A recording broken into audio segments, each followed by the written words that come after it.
In today's video, I'm going to show you how to set up the Janome CM17 for twin needle stitching.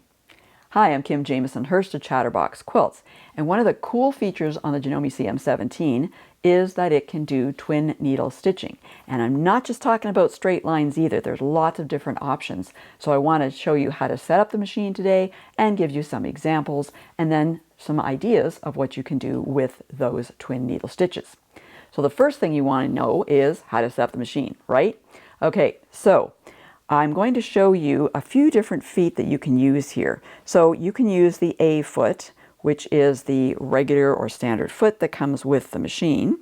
You can also use the F foot, or an applique foot we call it, and that is an acrylic foot, and it has a little red dot in the center, which can be helpful in lining things up.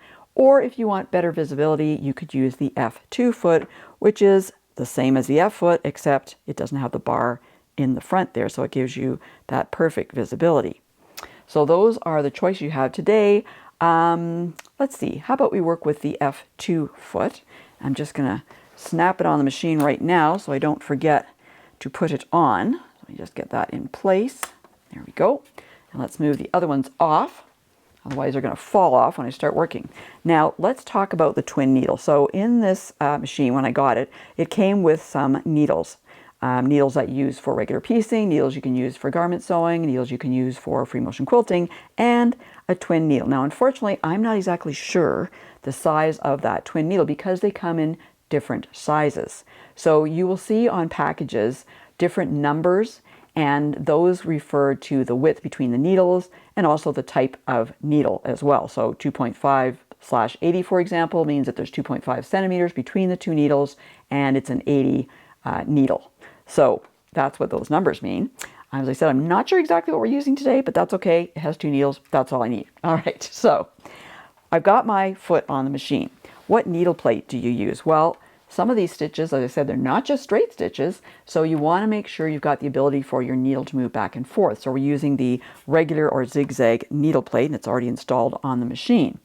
Now, the other thing you need is, of course, thread, and twin needles, if you didn't get it from the name, means that there's two needles, which means two threads. And usually you want to use two different color threads.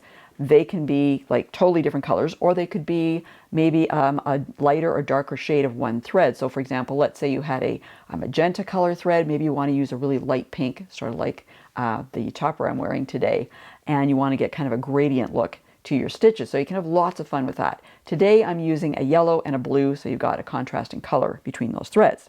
Now, how do you thread the machine? Well, it's not really difficult unless you have issues with your vision like I do. It can be a little more difficult, but it's not impossible. But the one thing to keep in mind is you're not going to be able to use the automatic needle threader on the machine when you have those two needles to thread. Okay, it's just not going to work for you. So you're going to have to go back to hand threading your needles. I know, it's shocking, and let me tell you, difficult when you're used to the automatic needle threader, but not impossible. So what you do though with the threading is that you thread your machine the same way you always do with both of those threads until you get down to this area on the machine. So this is number 7 here, okay? So one of the threads, in this case the blue one, is going to go behind that area, just like it always does. And let's see if I can get you a little bit in there closer to see that. So you can see it's going in the back here like it always does. And it's going down in this area here, which is number 9. So it's doing that just like it always does. But the other thread is the rebel. It does something a bit different. So when you come down to number 7 here, it's not going behind, it's going into, there's a slot you can see right here. All right, there's a slot there, and it's going through that slot, skipping number 9, does not go in there. You can see it's not in there at all, and then it's going to go down through the needle. So you have to thread these yourself. I'm sorry, but you do. So once you get them both in, they go from front to back, remember, then you're going to be able to, place them to the back of the foot like you always do. And then you're pretty much ready for stitching, except for the really fun part, and that is choosing the stitches. So how do you do that? Well, you need to be in the twin needle mode. That's the first thing. So if we go over to our screen, you can see the twin needle area at the bottom. Needle is highlighted in blue. you're going to push it and it's going to highlight the 2 needles in blue, which means you're on the twin needle setting. All right. And so a lot of things are going to change on the screen. What's going to change is the foot it's going to show you, perhaps, depends on what you were on before, but definitely the stitches available are going to change. So it's only going to show you stitches you can do with a twin needle. And you're going to start with your utility stitches. So you've got straight stitches, you've got some zigzag stitches, you've got a triple stitch, but there's more. You may not think there is, but there is. And you can tell because when you push the arrow to the right, you can go right or left, I typically go to the right, you're going to see more stitches. So as you continue pressing, you're going to see more stitches. And of course, on the left side of the screen, it's going to show you, give you an approximation of what that stitch would look like if you chose it, which is always kind of fun to see what it does. This looks like a honeycomb, right? So you can keep going here and see all these different stitches. So some really fun stitches in here. It gives a really great look with those 2 stitches going, the 2 needles working there. So you can keep going. There's lots and lots of different ones here, even in the quilting area there is. I could go on and on and on, couldn't I? But let's go back to the beginning here. I'm going to go back to the top here, go back to our utility stitches, and just keep going. There we go. All right, there we are at the beginning with utility stitches. Because let's start simple, okay? You want to always check first before you start stitching on your what I call real project, right? You want to do a practice first to make sure that everything's working okay and that your tension's okay and that the stitch length is what you want, because you can change the stitch length within parameters on these different stitches, okay? So I'm starting off with utility stitch number 1. It's just a straight stitch. And so I'm going to try that out and see what that looks like on my sample here. Get my glasses on first. All right, so I'm going to draw my threads to the back here.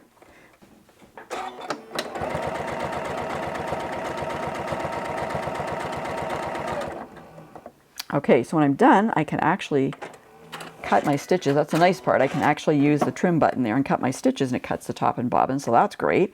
And then I can see what I've got. So this is what I've got here.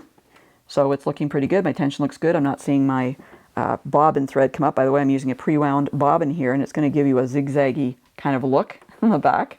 All right, so keep that in mind. Depending on what you're stitching on, you're going to have a different look on the back than you will on the front.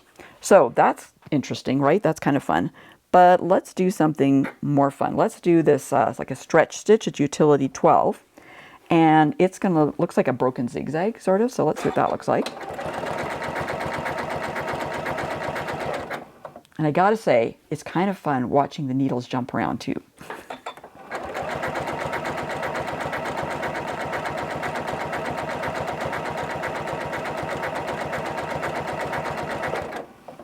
All right. And we'll just cut that off. Oh, that's quite pretty, isn't it? That looks pretty cool. And like, looks like my tension's off a little bit there. I can see some of the bobbin thread popping up, so I might loosen the top tension a bit. This is exactly why you want to do some trial first, right? Okay, let's go into something a little more exciting, shall we? Let's move along here into, let's see, oh, I like this stitch here. So I'm in the heirloom stitch, stitch 31. I think this is really pretty. And again, you can change your width and length on this one, and it'll only go so far. So right now it's at 3.0 as a default as far as the width, and that's as wide as I can make it because you got those needles, you know, going back and forth. But I can make it longer if I want to. This one I don't think I'm going to do that. I'm going to go back to the default stitch on it, default setting I should say on it, which is 1.5 for the length, because I think you're going to lose the look of the design if you start fussing around too much with it. Okay.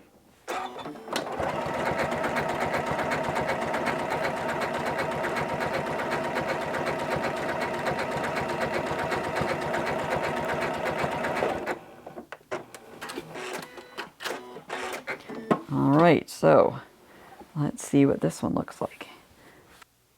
Let's go back and try something else here, because the fun thing with doing this is, of course, you know, the different stitches are fun, but what is also really cool is combining stitches together. I want to make a design that has 2 stitches in it, but 3 lines of stitching. So you can mark where you want your stitching to be, or you can just kind of eyeball it, or maybe use the edge of your pressure foot, whatever you want to do there. But I'm going to start with the center first, because then I'm going to decide how far out on each side I want to go. So I'm actually going back to my utility stitch. Hey, I can always change my mind, right? let's go back to my utility stitch here, and I'm going to go into U5, which is actually a triple stitch. So I'm going to do that. I want that to be my center stitch. So let's do that. All right, so here's my little triple stitch that I've got going there. Okay, that's looking pretty good. Now, I want to add some things to either side of it. So this is where I'm going to go into my decorative stitch area, and I'm going to go back into that quilting stitch. I'm trying to remember which one it was. Quilting Q41, right? So I'm going to try that one next. Now, when I'm going to put a stitch next to another stitch, I need to decide how close, how far away I want it to be. And what I'm going to do here is I am just going to run the outside edge of my foot along here. I'm not sure if it's going to give me the spacing I want, but it's something you can do. I could run the inside of the foot along, or I could, as I said, draw guidelines with some with an erasable pen or pencil. So let's see what this looks like using the edge of the foot as a guide. Okay, so that's probably a little further away than I would like it to be, but that's okay because I can fix that. But I want to add the other side. Let's do that first. Okay, I'm going to use the edge of my foot again because that's what I did on the first one.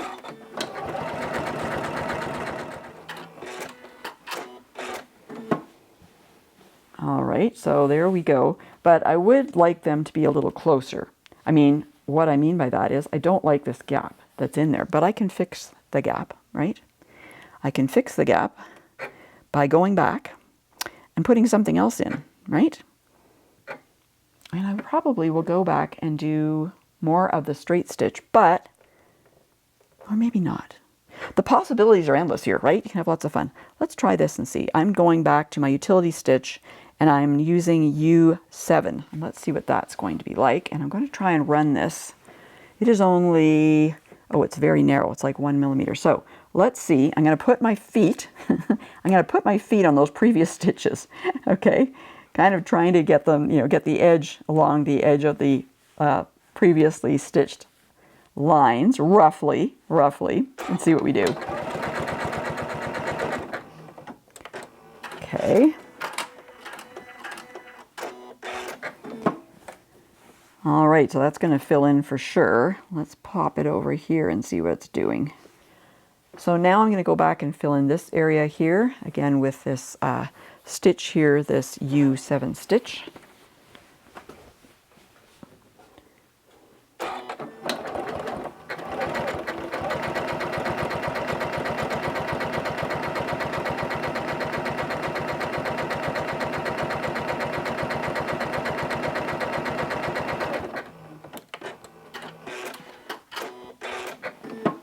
All right, so there we go.